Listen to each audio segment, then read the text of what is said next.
I remember one night when my baby was very young, she was not falling asleep. I already fed her a whole boob and I knew she was full that way, but still she was agitating and crying. So I thought, God, I'm gonna feed her the other boob. So I did that, but still she was not falling asleep and she was crying. So I thought, oh my God, what am I gonna do? I need a third boob. And this is because I was confused about my baby crying. I thought that if she was crying it's because she was hungry, so I kept feeding her, but she was not falling asleep and I'm sure she was full. I've always fed her to sleep since she was born and so far it worked well. She was falling asleep on the boob. Well, recently she was actually waking up 45 minutes after I put her in bed, so I was always ready to jump back in bed and put the breast in her mouth again so she would fall asleep on the breast again. Oh my God, how little was I aware of my baby's real need. And I'm so glad that I've heard about aware parenting. Alyssa Salter, who's the creator of aware parenting, came to understand through her research that there are two types of crying for babies. The first type of crying, we already know it. It's that babies are crying to communicate an immediate need.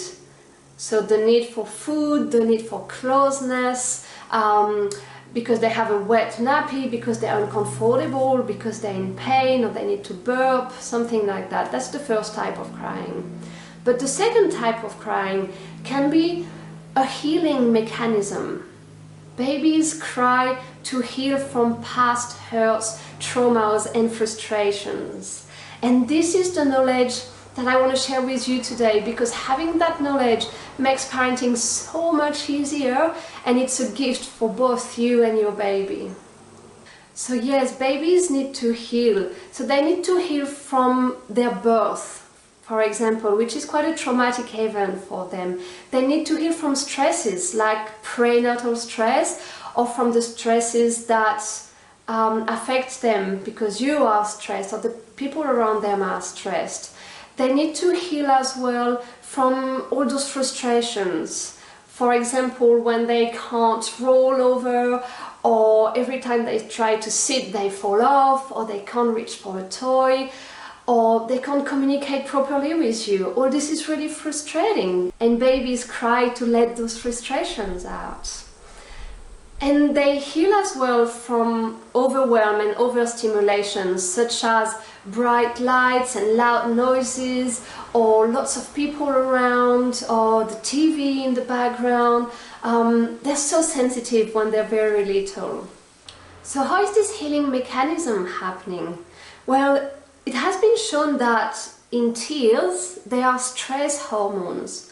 Not in the tears that we shed when we cut onions, but in emotional tears. So every time we cry, we let out stress hormones that instead would stay in our bodies. The second thing is that, you know how babies are crying with their whole body? They're moving a lot, they're kicking, they're rolling, and through all this motion, they're actually releasing tension that they were holding in their muscles.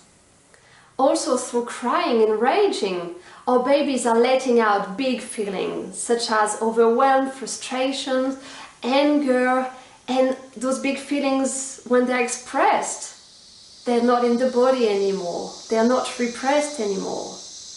But all this healing mechanism will happen only if your baby feels safe, so only if you are with him and listening to him. Our babies need emotional safety to let out all those big things in a healing way. So what is happening if the healing process doesn't happen, if we don't let our babies cry and rage when they need it? Well, the thing is that, as I said, the stress hormones, instead of being out of their body, it stays in their body. The big feelings, instead of being expressed, they are repressed and they are accumulating in their body and in their mind. And the tension in their body, it's staying there as well, so they get tensed, they're not relaxed anymore. And the consequences of all these repressed feelings is that in the short term, our baby's sleep will deteriorate. So it might take him longer to fall asleep, he might wake up often during the night, or he will wake up early in the morning and stay awake. And I'm sure that you have found for yourself as an adult that you can't sleep well if you're angry or if you're upset or if you're thinking a lot and frustrated, and you might even wake up during the night as well and keep thinking. Well, the same happens for our baby. And in the long term, if we feed our baby every time he's upset, he learns to ask for food every time he's upset. So he might lose the capacity to distinguish between being hungry and being upset. And that later in life brings us to behaviors such as emotional eating or addiction to sweets. And I'm sure that you can relate to that yourself again. Have you ever found yourself eating lots of chocolate when you're angry and when you're sad? Or maybe drinking some wine or some beer after a hard day, instead of sitting with your emotions, dealing with them, having a good cry and feeling better afterwards. But back to our babies now. If we offer them milk every time they're upset, even though they're not hungry, they never get a chance to let those feelings out and let the tension out. So the feelings keep accumulating in their body, creating tension and agitation, so they can't sleep well and they keep waking up often. And every time they wake up, we feed them again, so they can't release those feelings again, and so those feelings accumulate more and more, and so it will wake up more and more often, trying every time to cry, to let those feelings out. And so here we're getting into a vicious circle of lots of night awakening, lots of feeding, and lots of feelings accumulating, right? And this is when we get frustrated, when we feel powerless, thinking, what's happening? Why is he not sleeping? What am I doing wrong? And we get confused, we get exhausted, and our baby gets fed much more than what he would need for pure nutrition. Does that make sense? And so when that happens, when our baby keeps waking up often, we're thinking that we only have two solutions. The first solution is to be exhausted all the time. We just think that it's just how it is, we have to deal with that, it's just part of parenting, so we just are exhausted all the time. And the second option that we might use is control crying. Let our baby cry out by himself in his room, hoping that he will soothe himself. But either of these options are positive. You already know that being exhausted doesn't serve you, right? When you're feeling tired, you can't connect with your baby, you're less available, and your baby is as well less enjoyable because he has so much pent-up feelings inside him. And letting our baby cry by themselves has been shown to damage baby's developing brain, and it imposes you to feel disconnected from your baby and from your intuitions, from your instincts that are to be with your baby when he's upset. And this is where aware parenting is offering us a third option. Well, you can have both. You can have restful sleep with your baby, and you can attend to your baby in a positive and connecting way. To make it short, the third option is to build connection with your baby and offer him the opportunity to release this tension and to express those feelings in your loving and compassionate arms. So this is what Aletha Solter is recommending. When your baby starts crying, first check that all his basic needs are met. So he's not hungry or thirsty, he's not sick or in pain, he has a dry nappy, and he's in your arms, so he's not crying to be picked up, to be close with you. These are the basic needs. If you have a doubt about him being hungry or thirsty and you put him on the breast, then observe how he is. If he's really hungry, he will latch eagerly and he will feed calmly. But if he was not quite hungry and he has pent-up feelings, he will look agitated, he will look tense, his little fist clenching like that, and he might come on and off the breast many times. Or he could also have a spaced out look, a bit like that, instead of making eye contact and engaging with you. So all these are cues that your baby actually has some crying to do. So if your baby's basic needs are met and he's still crying, it's very likely that all he needs is to cry to let out some tension and some big feelings. And then the most beautiful thing you can do for him is to sit down with him, hold him, look at his eyes and listen to him compassionately. I want to take a parallel example for you. So imagine now that you're meeting with your best friend and she had an awful day. She's stressed and she's frustrated and she's on the edge of tears and she needs to talk, and she starts telling you about what happened during her day. Would you just interrupt her and tell her, "Oh, you okay, mate? Come on, just have some food"? Probably not, right? I'm sure that you would listen to her so she can let some steam out and have a cry maybe and feel much better afterwards, right? And it's the same for your baby. And I invite you to think that way, that, you know, babies are little humans like us, and they do have feelings, they have strong feelings.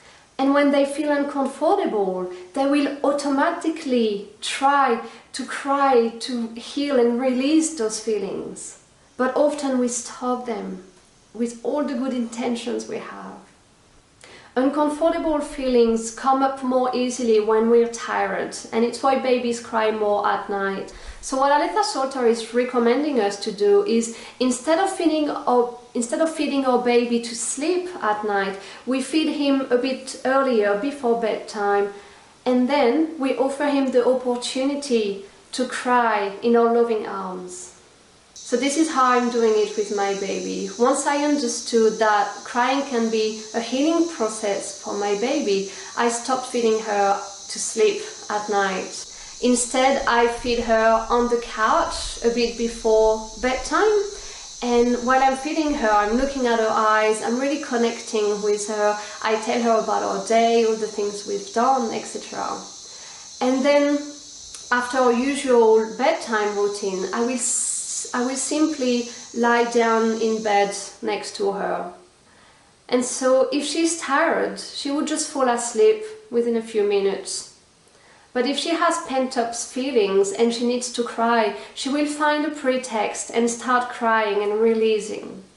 And so what I do then is that I just stay with her, I make eye contact with her, and I talk to her a little bit, telling her, "I'm here, my love. I hear you. I love you." As soon as I've allowed my baby to cry when she needed to, instead of feeding her all the time, her sleep improved radically, both daytime and nighttime. She was also much happier, more relaxed, she was more alert and engaging, and she was also happier to play by herself during the day. She was much less clingy. That was a very positive change for all of us. We were all sleeping better, we were all more relaxed and happier, and as I learned to listen to my baby's feeling, I felt a very strong sense of connection with her. So what is our baby learning when we listen to their feelings? Well, firstly, they're learning to distinguish between being hungry and being upset. So they learn to deal with emotions in a healthy way through crying instead of eating or hitting. Also, when I'm listening to my baby's feelings, she's feeling accepted and loved unconditionally, even if she's sad or angry or frustrated. And also, when we allow our children to heal from trauma and really stress, it reduces the need for therapy later in life. And it reduces also the risk for chronic diseases which are related to stress. So to answer the question, yes, I do believe that it is possible to overfeed a baby. I did it, and it's actually very common. So don't be too hard on yourself if you've always been feeding your baby when he's upset. We all do that, and I think the reason behind that is because all parents were confused themselves with the need to cry and the need for food. So they pass it on to us, and we tend to pass it to our children as well. But we can't break this circle, because it is never too late to start listening to our child's feelings. And if your child is still little, I want to say, don't confuse love with feeding. Maybe you feel that by giving food to your baby, he feels loved, and it surely is. But another way to show love to your baby is to listen to him when he's happy, but also when he's sad or angry. Another thing I want to say is that I absolutely support demand feeding. Yes, but when feeding is actually what baby demands. When he's not hungry and starts crying to express some big feelings, I don't think that being fed is what is really demanding. Yes, it might look like he's asking for boobs every time he's upset, but because he learned to do that, he learned to ask for food every time he's upset. And yes, feeding him, calm him, he stops crying. This is because of the calming hormones. But his feelings are staying in his body then, and he will try again soon to let them out. It's not easy to listen to our babies crying at first, because it brings up our own emotions and some past memories from when we were a child and probably left alone to cry. But I want to tell you that any little bit of crying you offer to your baby can be beneficial. So one day maybe you can listen to him for 5 minutes before you feed him, and the day after for 10 or 15 minutes. And soon you will be able to listen to his whole crying spell. And I like to remember Alessa Salter's sentence that says that a child doesn't cry more than he needs to. Because as you start offering him the opportunity to cry, he might be very grateful and will catch up with all the crying that he was not allowed to do until then. So it might feel at first like a lot of crying. But it does end in a way, because once your baby knows that he's allowed to cry, he will do it little by little as the hurt and the frustration comes, and he won't wait and accumulate so much crying. And keep observing your child. As you let him cry, you will soon notice that he will sleep better and he will feel happier during the day.